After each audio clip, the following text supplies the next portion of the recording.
Hello, everybody. Thank you for joining us today for the Accelerating the EV Market, Medium and Heavy Duty Trucks webinar. My name is Jessica Young, and I am a Solutions Fellow here for the Center on Climate and Energy Solutions, and I'm going to be moderating our discussions today. So today we are at C2ES, and we appreciate your attendance to this webinar, and we are committed to continuing keeping you up to date on the latest progress on climate policy and technology solutions despite our current global challenges. Today, this webinar is going to feature 4 brief presentations and a moderated question and answer session, which you can participate in through the questions box in the control panel. So feel free to ask us your questions at any time during the presentations, but note that we're only going to have a little bit of time for a few questions at the end of the presentations. However, after the webinar, we're going to continue this discussion for about half an hour on Twitter. So you can follow us at C2ES_ORG, and you can feel free to tweet us your questions using the hashtag C2ESEVTrucks. Reminder that this webinar is being recorded, so we plan to have the recording available on our YouTube page within 24 hours.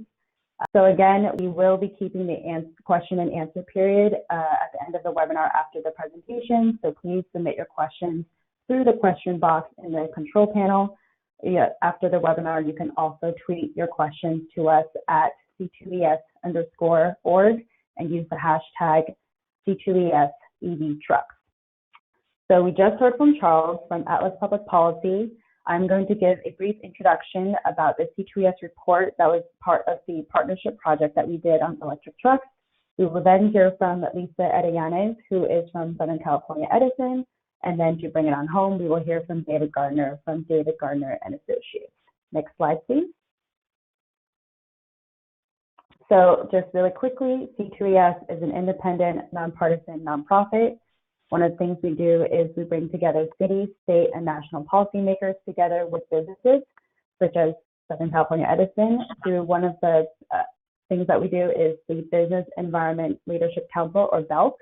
They are businesses that believe climate change is happening and we need to be doing important things on them.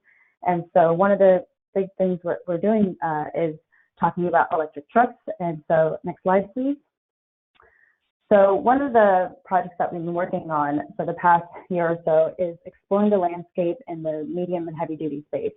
And so Charles was just speaking about this partnership we've done together with DGA, Atlas Public Policy, and a group called RELA. RELA is the Retail Industry Leaders Association. They are the trade group for major retailers that you've heard of, like Target, IKEA, Walmart. And so we thought that, light duty vehicles has gotten a lot of attention recently, but not so much the medium and heavy duty space.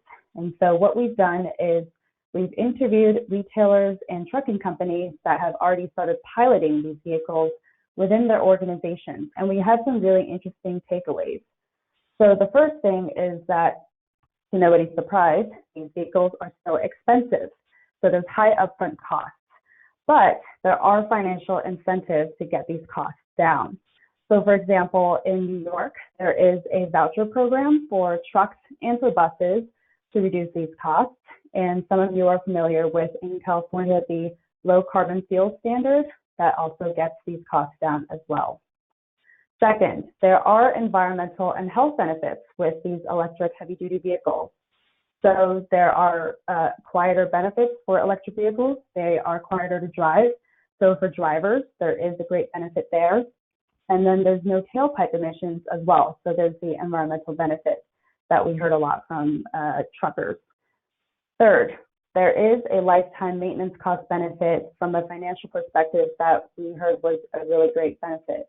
So there's no longer things like transmissions or scrubbers with electric trucks. That makes it a really positive thing. But then when we interview these companies about the types of maintenance that we're looking at with electric trucks, there was going to be a transition period that makes it a little bit difficult for them to transition to. So right now, if you're driving a diesel truck, you can pull up into a maintenance shop and you can have a part ready to go. But with electric trucking, there's going to be some transition time in training technicians to do the maintenance on electric trucks because you have more software to deal with, and you have some replacement parts that aren't quite ready to go yet.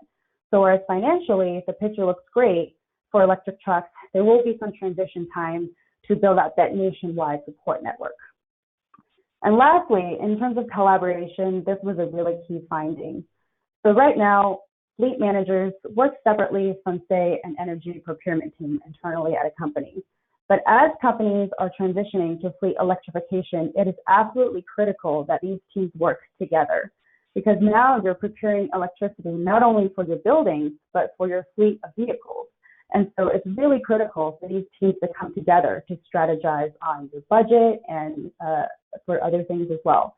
And externally, collaboration with your utilities is really key, because as you're building charging infrastructure, which as Charles mentioned is a really key component, it's really going to be important to be collaborating internally with your teams and externally with, say, your local utility.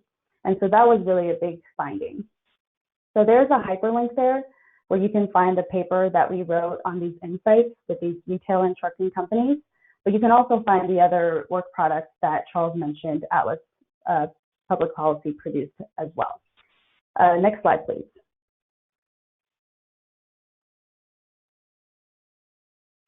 So I'm going to end this with a little bit of self-promotion. You can stay engaged with C2ES on other clean transportation topics. I publish a Friday newsletter called PEV Clips that covers not just medium and heavy duty news, but also light duty. We do not discriminate, but we also cover things in autonomous vehicles, shared mobility, battery technology. And so it's a newsletter that comes out every Friday. And then also on Twitter, we have something called #EV Friday, and it's basically covering the 5 top headlines from the PEV newsletter. And so we'd love for you to stay engaged. Feel free to shoot me an email. This was a joint project which we're engaged on with the members listed at the top there, C2ES, the Retail Industry Leaders Association, and David Gardner Associates, to investigate barriers to the adoption of electric vehicles, medium and heavy-duty electric vehicles. Now, today, I want to walk through the findings from the report that we titled Assessing Financial Barriers to the Adoption of Electric Trucks. So, next slide. So, just an overview of what I'll be covering in the next couple of minutes.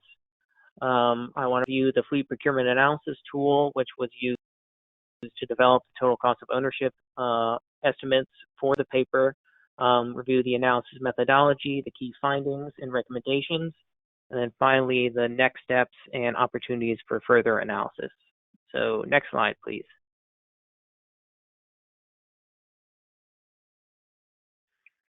So a bit about the fleet procurement analysis tool. It's a tool that we developed in-house to provide side-by-side comparison between 2 procurements on both a cost per mile and environmental impact basis.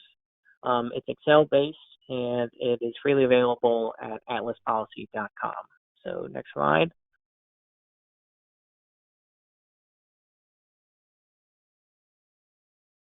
So the tool was designed to be intuitive and fast and create user-friendly outputs. It supports input in 4 different categories. It is location-specific. It supports a wide range of makes and models for light, medium, and heavy-duty vehicles, a wide range of procurement structures, also optional EV charging infrastructure. It is highly customizable and can be altered to suit almost any procurement scenario, and automatically produces outputs in the form of easy to read and understand graphs, which can be used to in presentations or papers. Next slide, please. So now I walk through a review of the analysis and a summary of the findings, including the methodology, the vehicles we looked at, the procurement scenarios we reviewed, and an overview of the results, and then finally some recommendations. So next slide, please.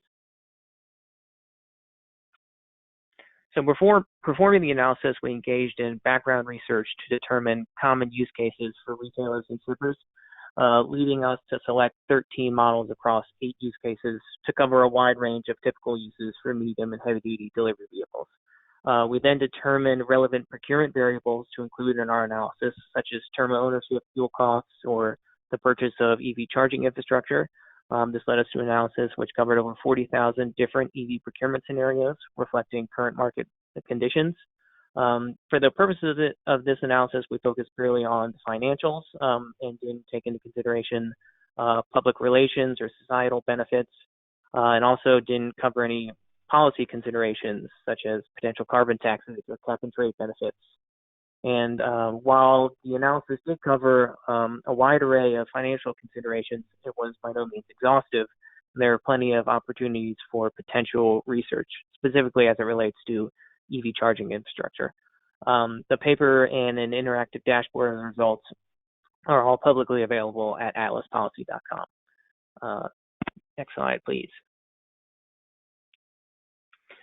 So for a view of the vehicles we used in the analysis, as I mentioned before, we covered 13 different vehicles across 8 use cases, which you can see on the table on the right there. All the EV specifications and prices are from published sources, whereas the diesel specifications come from Argonne National Labs A-Fleet tool, and diesel prices come from public sale listings. Next slide, please. So for the variables we wanted to include in the analysis, we wanted to cover a wide range of potential procurement scenarios for these vehicles. So we selected 10 sensitivity variables in addition to use case, such as potential near-term cost reductions from technological advancements, in state incentives, maintenance cost reductions for EVs, different charging scenarios, be it where the owner or the fleet owns and operates their own charging infrastructure, or they rely on a public charging network, different types of chargers and number of chargers, variations in electricity and diesel prices, different procurement strategies, and different terms of ownership. So when you create the combination of all of these variables and apply them to the vehicles from the previous slide, you get 40,608 total EV procurement scenarios. The results of which we have analyzed, and I will review our major findings on the next slide. So next slide, please. So we did find that cost-competitive EV procurements are achievable in the current market, even though the overall likelihood of cost competitiveness was low at roughly 15% of all scenarios. Long and short haul heavy-duty vehicles were more cost competitive than we initially expected, which was in keeping with our overall finding that increases in utilization, here measured by yearly vehicle miles traveled, were associated with lower EV total cost of ownership. Beyond that, we found that low-cost charging and EV incentives were the primary drivers of cost competitiveness. So on the next slide, I'll focus purely on the scenarios where EVs were cost competitive. So next slide, please. So we found that cost competitiveness was primarily determined by a few key elements. In rough order of importance, the elements were low-cost charging, EV incentives, having a high vehicle to charging station ratio, EV MSRP reductions, reduced electricity costs, and then finally maintenance cost reductions for EVs. Of that list, having access to low-cost charging and EV incentives were by far the most important. If you narrowed the scope to just scenarios which included both those elements, nearly half were cost competitive. So now in the next couple of slides, I want to focus on those two variables in particular. So next slide, please. So low-cost charging was absolutely critical for EV cost competitiveness, with nearly 98% with over 98% of cost competitive procurements, including depot charging, which in this case was where fleets purchase and operate their own charging infrastructure.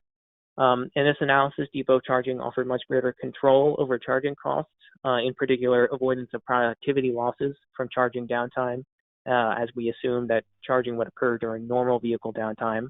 And it's important to note that the benefits of low price per kilowatt hour to charge EVs outweighed the cost to install, purchase and install charging infrastructure in almost all cases. Public charging was not viable at the prices that we modeled, although it's important to note that the analysis did not explore ways to reduce the cost of public charging. Next slide, please. So the second most important variable was the presence of EV incentives, with nearly 70% of cost-competitive scenarios including incentives. We do find it was more relevant for vehicles with low utilization, as they were less able to recoup the cost difference from lower operating costs. An additional important finding was that reductions in upfront costs from predicted technological advancements offer similar savings to a nationwide incentive program, which is important for expanding the market for these vehicles beyond just the states that have generous incentive programs. So next slide, please. So some other key findings were that electricity costs were primarily relevant for vehicles with high utilization, and those same vehicles offered a greater opportunity for cost savings. On the other hand, fuel costs were a relatively higher source of risk for diesel vehicle procurements due to historic volatility of diesel prices compared to electricity prices. We also, somewhat surprisingly, found that maintenance costs were a minor factor for EV cost competitiveness due to the fact that they were a relatively small portion of the total cost of ownership. So advantages for EVs in that area were proportionately small. And then finally, term of ownership and procurement method were not relevant factors. So next slide, please. So some recommendations based on these findings were that EVs were viable on almost all use cases, but the presence of low-cost charging and vehicle incentives should absolutely be a policy focus currently. We found also that heavy-duty vehicles were highly competitive relative to other vehicles we looked at and should be a focus for potential procurements. In particular, we found that terminal tractors offered an attractive combination of both high utilization and low infrastructure requirements. Similarly, interested companies should focus on their charging strategy first and foremost to ensure cost savings. And then finally, state incentives are important for early adoption of medium heavy-duty EVs, but not necessarily a limiting factor for companies that operate outside of states with generous incentives. So next slide, please. So some next steps for the overall project are to review common charging options for retail locations and also gain insights from interviews with industry experts. And some opportunities for further analysis based on these findings were to explore variations in charging infrastructure, strategies, prices, and then optimal regulatory structures for medium and heavy-duty EV charging deployments. Okay, that's all I had for everyone today. So let's go back to the top of the queue. Good afternoon or good morning, depending on where you are today. My name is Lisa Arellanes. I am a Senior Manager of E-Mobility, Business Development and Partnerships at Southern California Edison. And just want to say thank you again to C2ES and the organizers of this webinar. So if we could move to the next slide, just wanted to set a little context for Southern California Edison, both regionally and in terms of our transportation electrification plans and work. So in 2018, California set some very aggressive targets to transition to 100% carbon-free retail electric sales and achieve carbon neutrality by 2045 to address our continuing long-term threat of climate change. Southern California Edison's Pathway 2045, which is a white paper we published last year, maps out a feasible and affordable path to meeting California's goals by 2045 by transforming the way energy is produced and used in California. One of the primary pillars of Pathway 2045 is significant clean electrification of transportation. It also includes electrification of buildings coupled with advanced energy efficiency. But in the transportation space, the primary contributor to greenhouse gas emissions in our state, it calls for 26 million passenger vehicles to be electric by 2045, or about 75% of passenger cars, and just over 1 million medium and heavy duty vehicles, specifically about 2/3 of medium-duty vehicles and 1/3 of heavy-duty vehicles. So next slide, please. So in 2016 and 2017, Southern California Edison and our California Public Utility Commission had the vision to work together and develop a program to support the construction and installation of medium and heavy-duty electric vehicle charging stations. And as we just heard from Charles, total cost of ownership and operational efficiency are paramount to fleet owners. And one of the main concerns we hear from fleet owners in regards to transitioning to electric trucks and buses is that there isn't currently infrastructure to support the fueling of those vehicles. And if a site wants to make that transition to EVs, it's not just the first cost of the vehicles or even just the charging equipment that they have to plan for, but it's also the cost of the design, permitting, construction of the electrical and site upgrades that they have to factor in. And that's where our Charge Ready Transport program and others like it in the state can help. Our Charge Ready Transport program launched in May of 2019. With a total budget of $356 million, we're looking to support approximately 8,500 medium and heavy-duty vehicles, including Class 2 through 8 vehicles, refrigerated trucks, forklifts, and other off-road vehicles. The program seeks to spend at least 15% of the total infrastructure budget on transit agencies, 25% at ports and warehouses, and at least 40% in disadvantaged communities in our service area. The end-to-end process can be completed in as little as 11 to 12 months with customers who have the ability to provide fast approvals and who already have their charging plans developed. And we're going to talk more about some of the challenges that we've seen and learned in this space. So again, the two big benefits of this program are that Southern California Edison pays for the lion's share of the cost by building and owning all the make-ready electrical infrastructure and managing the entire design build. For fleets or sites who want to build and own their own infrastructure, we do have that customer ownership option as well. Next slide, please. So since May of 2019, we've learned many valuable lessons from our Charge Ready Transport program. And first and foremost is that customers, fleets need assistance. They need to understand the impact that electrification is going to have on their fleet, and in some cases might require significant technical coaching and advice. Example is, electric school buses are a great application for EVs, but this is new territory for operators of electric school bus fleets.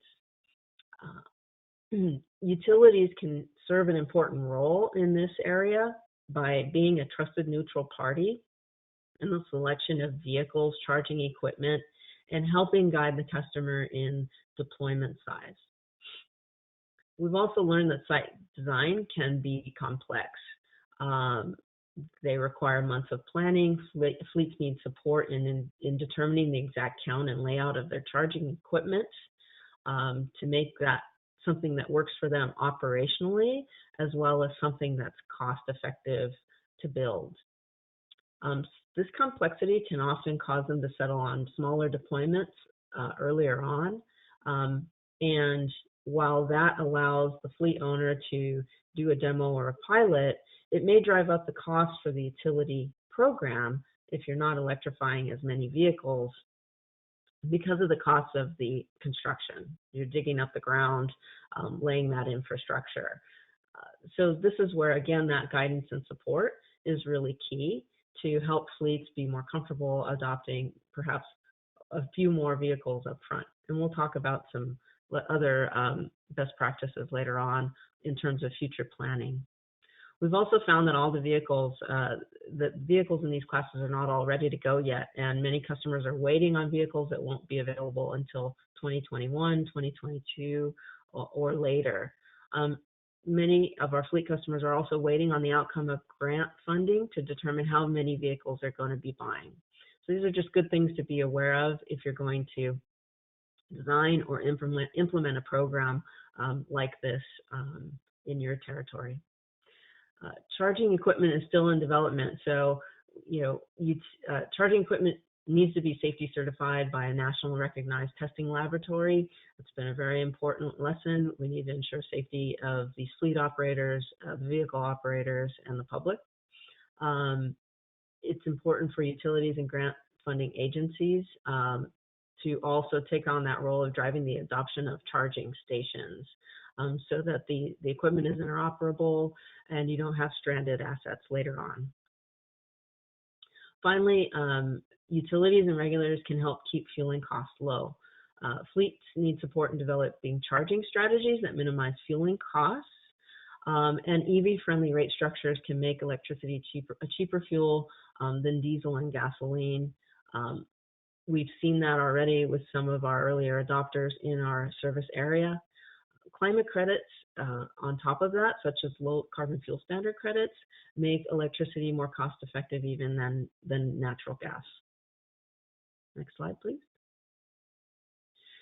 So the real keys to success depend on early and frequent communication among some key partners. In the area of funding, providers of zero-emission vehicle grant funds and utilities should collaborate early on complementary programs, time frames, and eligibility requirements.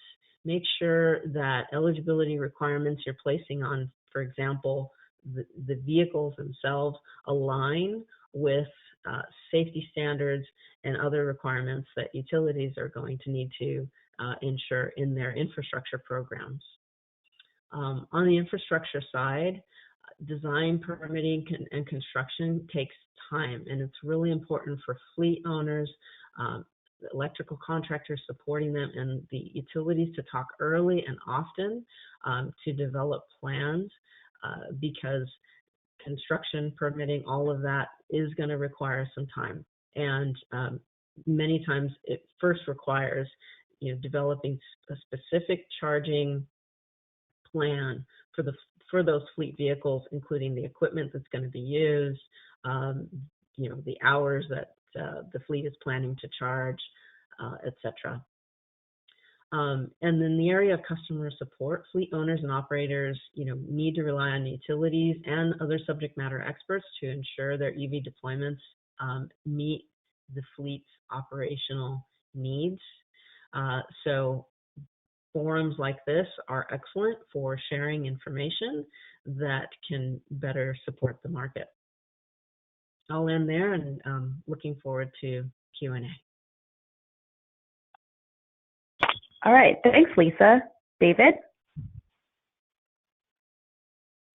Thank you, Jessica. This is David Gardner. Just want to do a sound here. I think you were cutting a little bit in and out there, David. I'll do my best. Is this any better? Yes, that's much, much better. Okay. Well, I'm David Gardner. I'm president of David Gardner and Associates. We're a consulting firm focused on climate change, clean energy, including, of course, renewable energy, energy efficiency, electric vehicles, and an expanded grid. We do many things working with businesses, associations, nonprofit organizations, and others, just like this project here.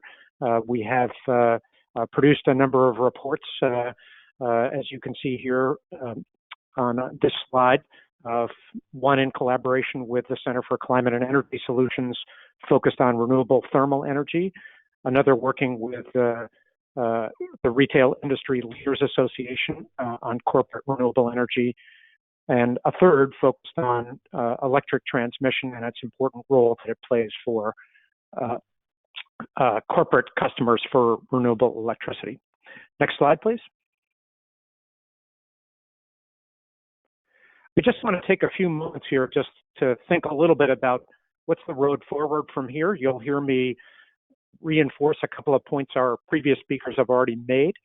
But first, I think it's worth stepping back for a moment to recognize that part of what we're trying to do here with the trucking fleet and moving towards electrification is to replicate what we've already seen in the U.S. renewable electricity field with a combination of a lot of government policy and particularly over the last 5 to 10 years, substantial private sector engagement and purchasing really driven down the cost of renewable electricity so that they are now a very affordable option. At the same time, obviously, we've been increasing deployment, and that's exactly the path that we think we're going to be on with electric trucks if we play it right, that we can use a combination of government policy, private sector engagement, including from people such as the Retail Industry Leaders Association members and their trucking companies, to both deploy a lot more of these trucks and to drive down prices. And once we make electric trucks the inexpensive option, that will lead to rapid decarbonization, as we're already seeing now in the U.S. electricity sector. Of course, as I've mentioned, and as have others, policy is critical. That policy needs to be done by listening carefully to what the key challenges are that retail and trucking companies have and be responsive to them. As you've heard from Charles in particular, we need to identify and replicate charging infrastructure models, given that charging infrastructure is so important to the cost effectiveness of these things. It's a fairly rapidly changing policy landscape out there already.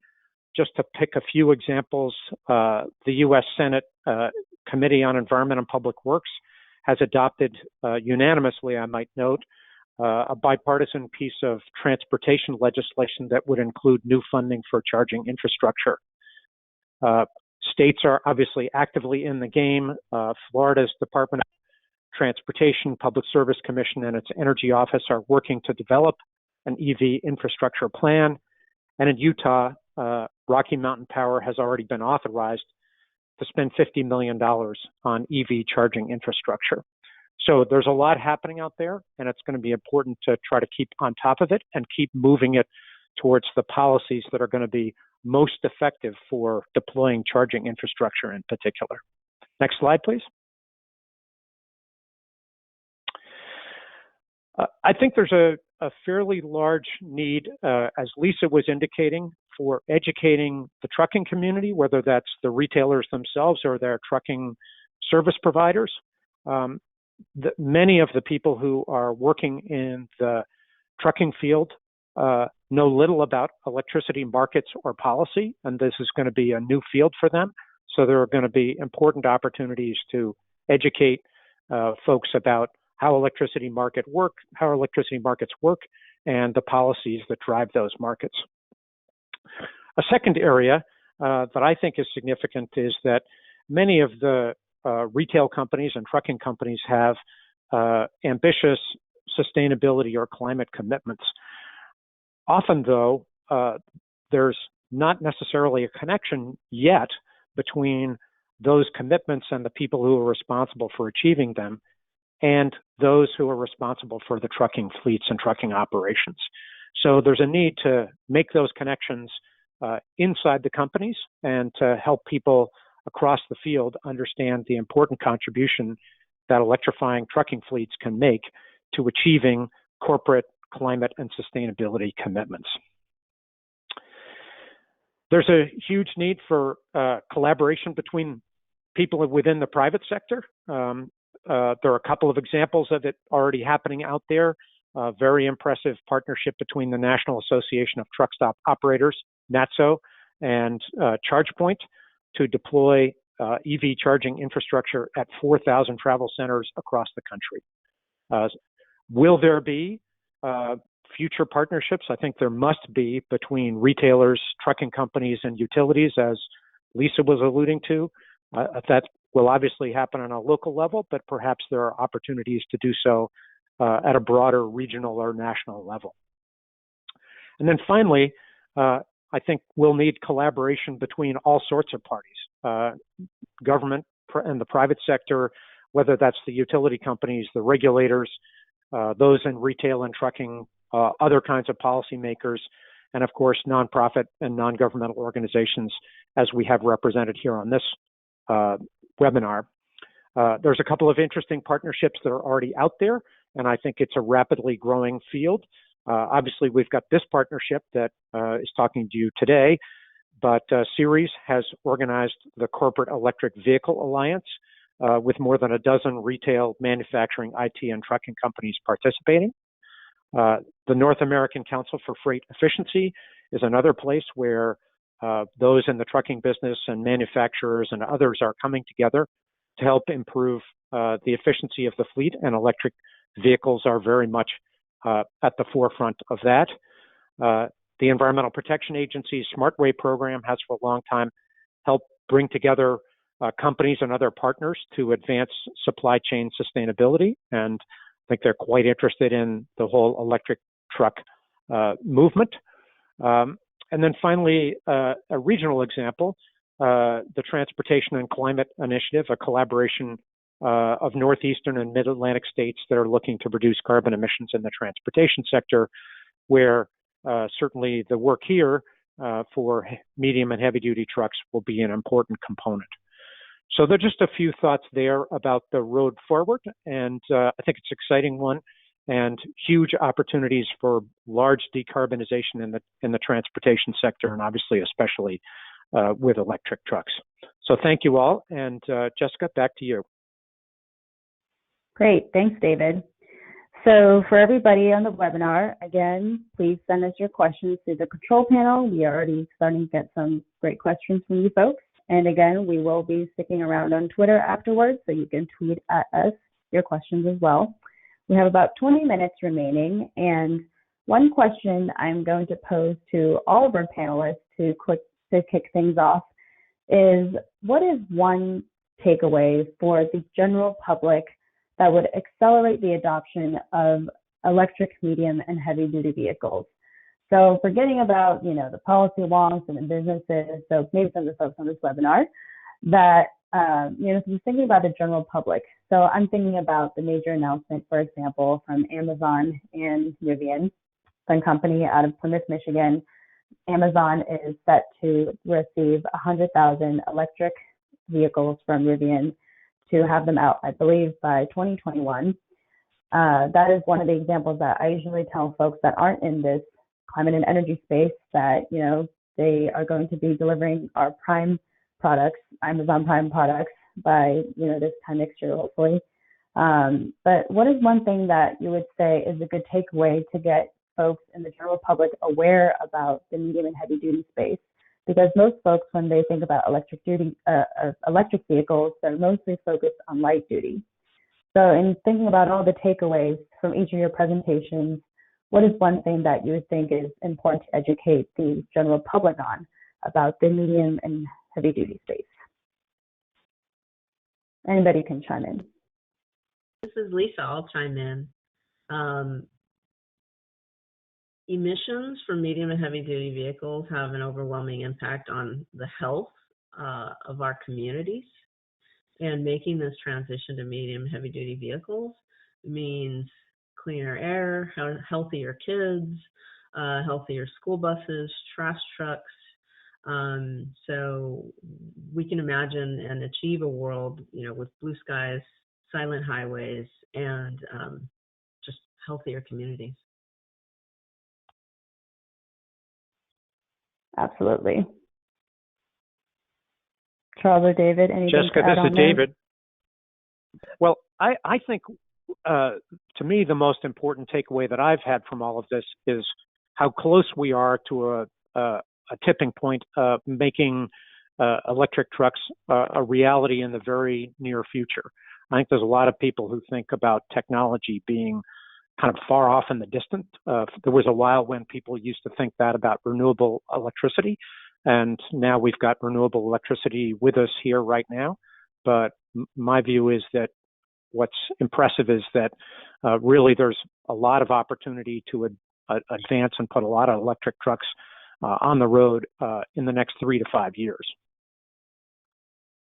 The future is now. I was actually, this is Charles. I was actually going to say pretty much the same thing. So to echo what David had said, my takeaway was that these vehicles are coming. Like they were, even though in our analysis there was a number of scenarios which weren't viable, that was only based on most of the scenarios, including some sort of public charging option. So if you just narrowed it down to figuring out what was working, we're not that far off. So people should start preparing and getting ready for it, because the benefits, if you look just an inch beyond the financials, are overwhelming. Similar to what Lisa was saying, was that if you expand the scope of the benefits of these vehicles, then there's no comparison. So get ready. Exactly. Well, and in interviewing some of the retail and trucking companies, we found that there are ways to pilot certain medium and heavy duty vehicles on your lots right now. So Charles, you had mentioned terminal tractors, which are also known as yard trucks or some other terminology. So Charles, maybe you can expand a little bit about those high utilization use case scenarios, and maybe talk a little bit about those experiences and how those make sense for those companies. Mm-hmm. Yes. So terminal tractors are really, heavily used in ports and other like shipyards and that sort. Oh, I mean, not shipyards, but use cases where they're confined to, a yard where there's a lot of cargo, and they move the cargo from point A to B within the yard. They're almost always on and working throughout the day, but there is a lot of downtime and they don't travel on the road. So there's plenty of opportunity for them to charge just, in between, moving, moving cargo from one point to another. One of the companies I interviewed as part of research for my paper was a producer of these vehicles called Orange EV, who has actually experienced success selling their vehicles in markets where there are no incentives, specifically because the requirements for infrastructure are very straightforward, and these vehicles are running so often that if you can, fuel them for, a quarter of what it costs to, fuel an equivalent diesel vehicle, then the payback periods are relatively short. And that's why they're so attractive.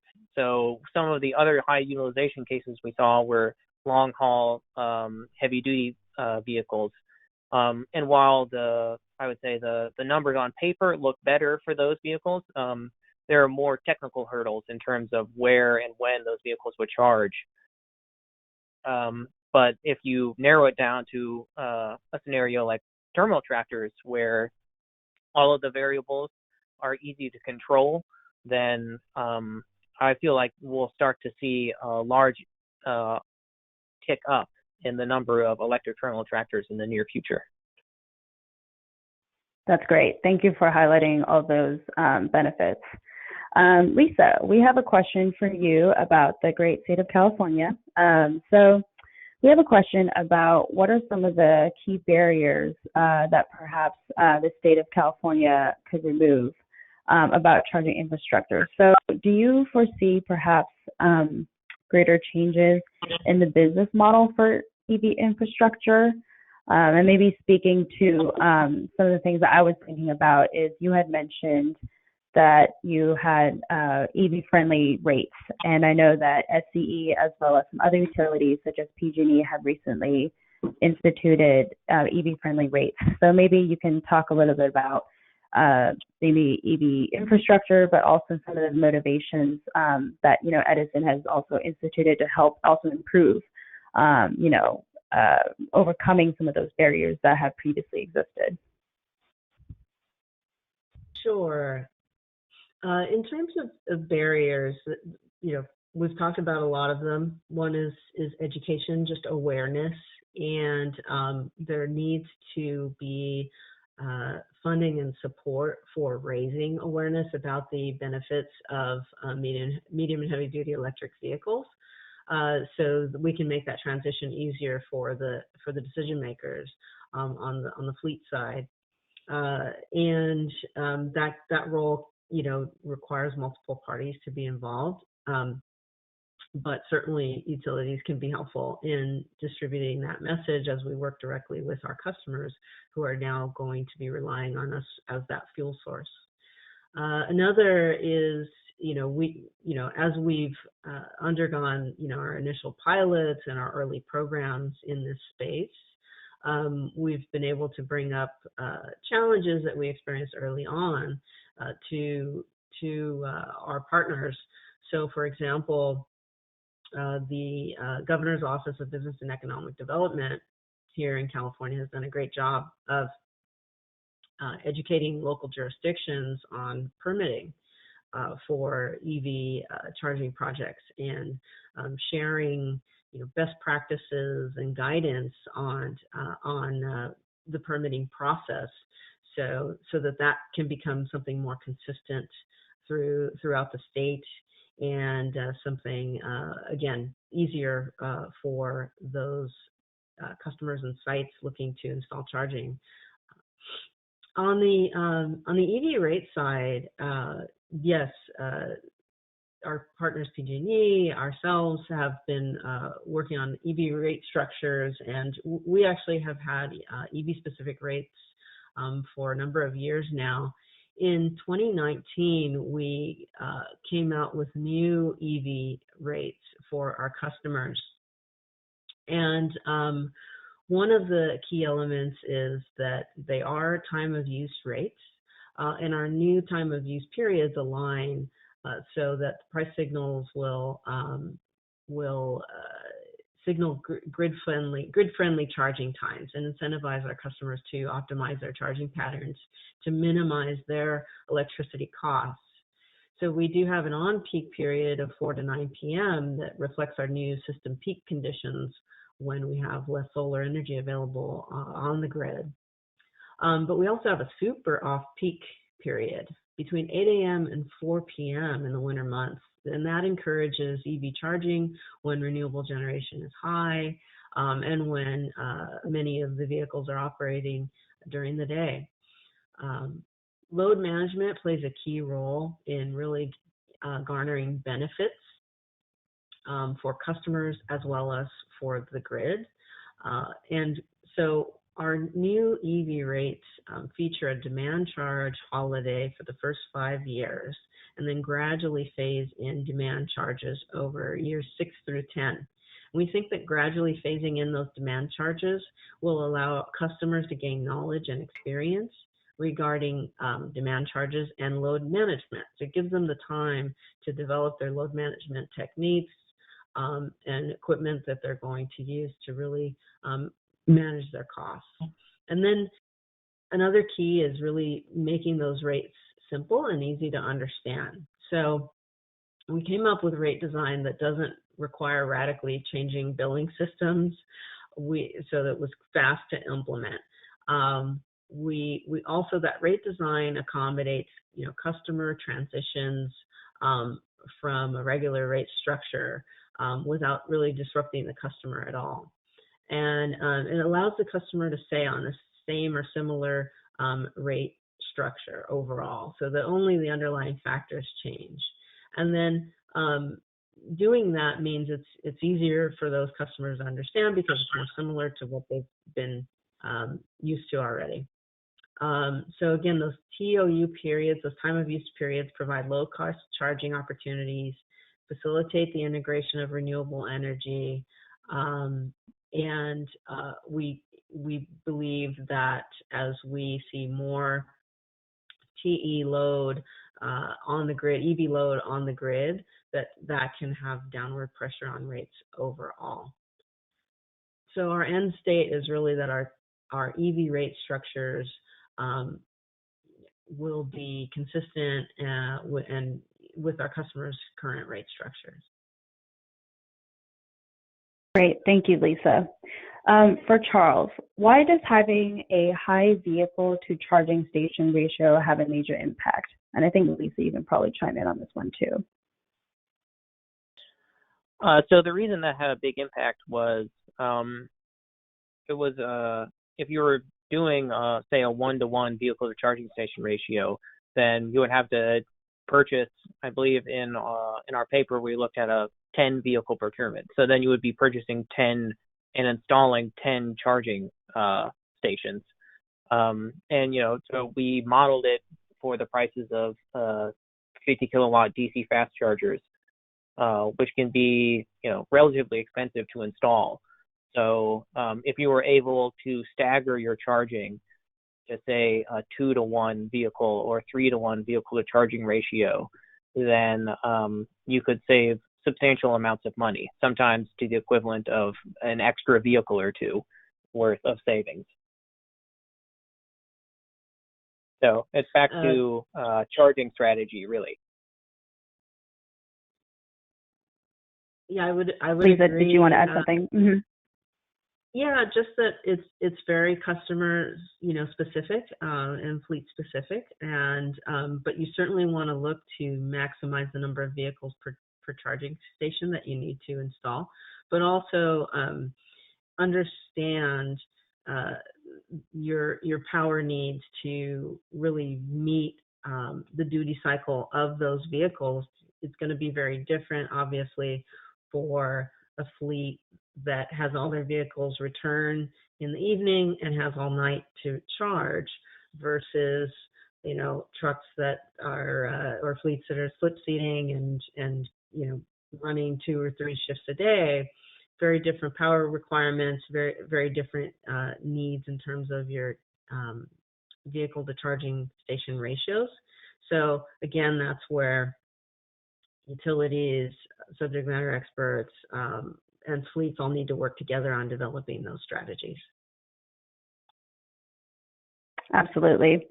I just wanted to flag a question here that was about electric school buses. Even though we're focused on trucks today, we are talking about the medium and heavy duty space. And on the East Coast side, Dominion, a major utility here in Virginia, had a major announcement and an effort to do an electric school bus program. And so Dominion, you can find out a lot of information about how they're partnering with schools here on their school bus electrification program, and they're also incorporating vehicle to grid technology.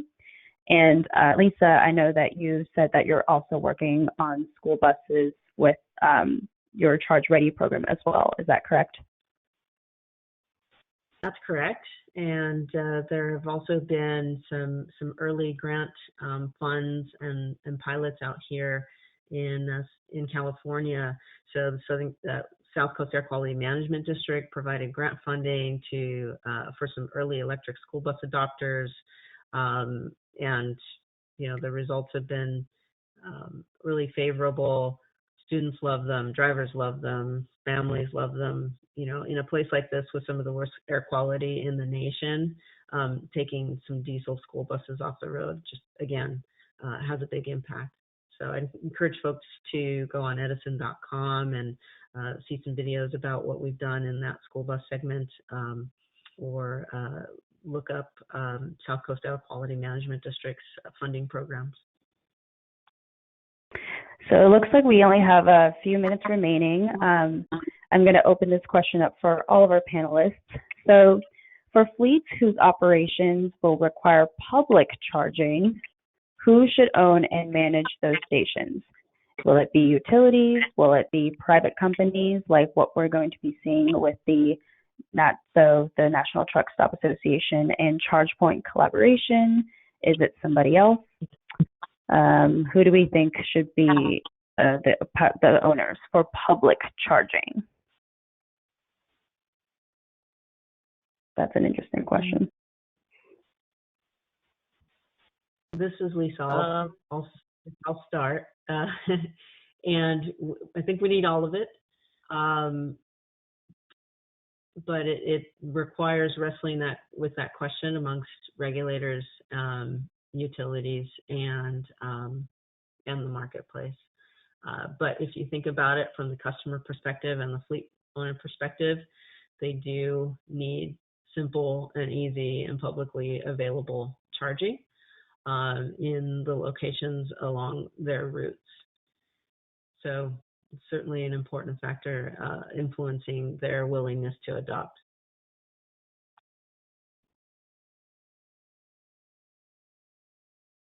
Mm-hmm.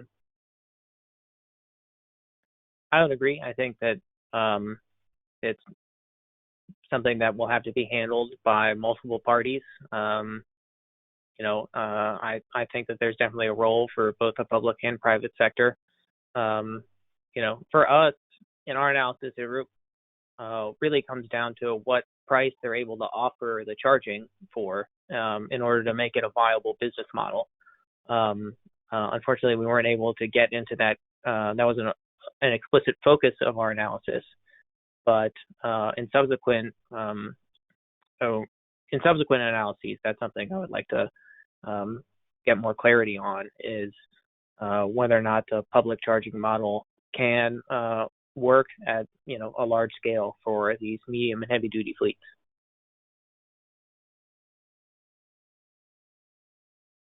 David, any final thoughts? I agree. It's an all of the above approach, as the others have said.